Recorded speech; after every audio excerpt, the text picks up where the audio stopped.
Dans ce cours, nous allons aborder le code de déontologie de la praticien en lithothérapie.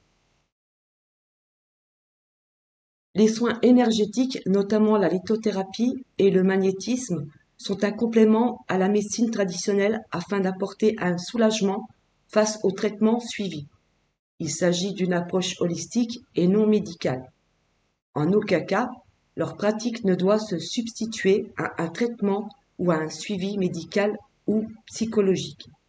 Le praticien ne peut émettre de diagnostic ni délivrer une ordonnance. Le praticien s'engage sur un plan déontologique dans le but de protéger le client et de favoriser le travail thérapeutique. Le code de déontologie exige du praticien de s'abstenir de tout abus de pouvoir vis-à-vis du patient, de continuer à se former et de reconnaître, le cas échéant, les limites de la prise en charge qu'elle peut proposer. Si après avoir effectué 3 séances de magnétisme selon la pathologie traitée, aucune amélioration n'a été constatée, il peut être plus raisonnable de se tourner vers une autre thérapeutique. Cependant, certaines personnes âgées ou atteintes de pathologies dites lourdes peuvent avoir besoin d'un suivi plus long et plus régulier. Le praticien travaille selon les règles de la confidentialité et du secret professionnel. Son attention première est tournée vers son patient, sa dignité, son intégrité et sa liberté de choix.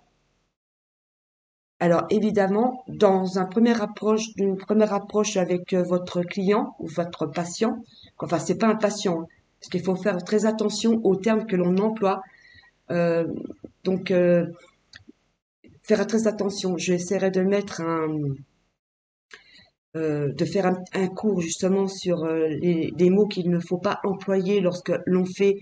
Là, bon, on est dans un cours de lithothérapie, quoi, enfin pour devenir conseiller en lithothérapie, mais cependant tout ce qui est dans le domaine holistique ou même psychothérapeute, ne jamais employer le mot thérapie, ce qui est lié justement à des personnes qui sont professionnelles et qui sont reconnues par l'État.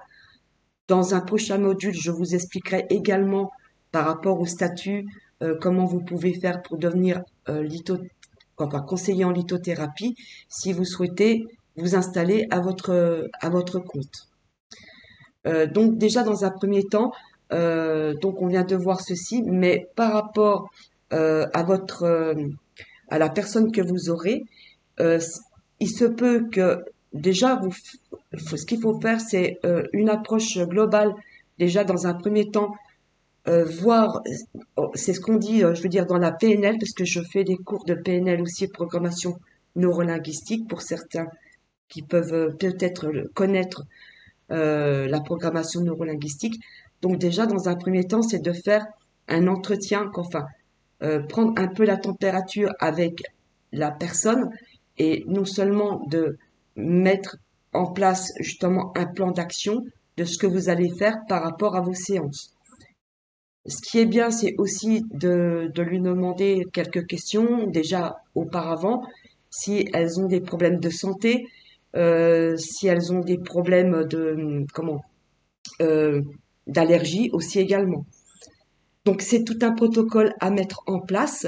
Donc ça, vous pouvez faire lors de leur inscription, hein, lors de votre premier entretien avec elle. Vous allez pouvoir mettre justement une fiche, hein, une fiche de, j'aime pas trop appeler ça client ou patient, on peut pas le dire non plus, mais par rapport à la personne que vous allez traiter, de l'accompagnement. Voilà, nous on fait de l'accompagnement. C'est pas, on fait pas, c'est un traitement, d'accord, mais on est dans l'accompagnement du bien-être de la personne. Donc, ce qu'il faut retenir là-dessus, c'est que vous faites justement une fiche technique où vous aurez des éléments par rapport à cette personne. Et vous allez pouvoir mettre en place les séances que vous allez faire par la suite.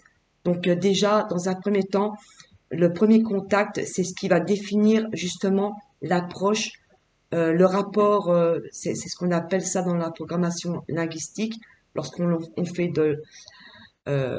pour certains qui ne connaissent pas la PNL, programmation neurolinguistique, c'est des techniques issues de la gestalt et de l'hypnose ericksonienne. Donc, on met un protocole en place avec le patient et en même temps, donc par rapport à cette fiche technique, vous allez pouvoir discuter, prendre la température, prendre des informations concernant la personne et en même temps, vous allez définir ce qui est positif et négatif, ce que vous pouvez faire et ce que vous ne pouvez pas faire. Donc, déjà dans un premier temps, c'est ce que je peux vous dire par rapport à ça. Donc, je reviendrai un petit peu plus en détail sur d'autres choses qu'il faudrait voir, voir plus loin pour approfondir justement l'approche. Mais dans un premier temps, il faudra établir un rapport de confiance. Voilà, c'est un rapport de confiance qu'on met en place avec la personne que vous allez accompagner. Et puis, alors, très attention, parce que la lithothérapie ne remplace pas la médecine allopathique. Il s'agit d'un accompagnement, d'une aide. N'arrêtez jamais un traitement médical sans avis de votre médecin.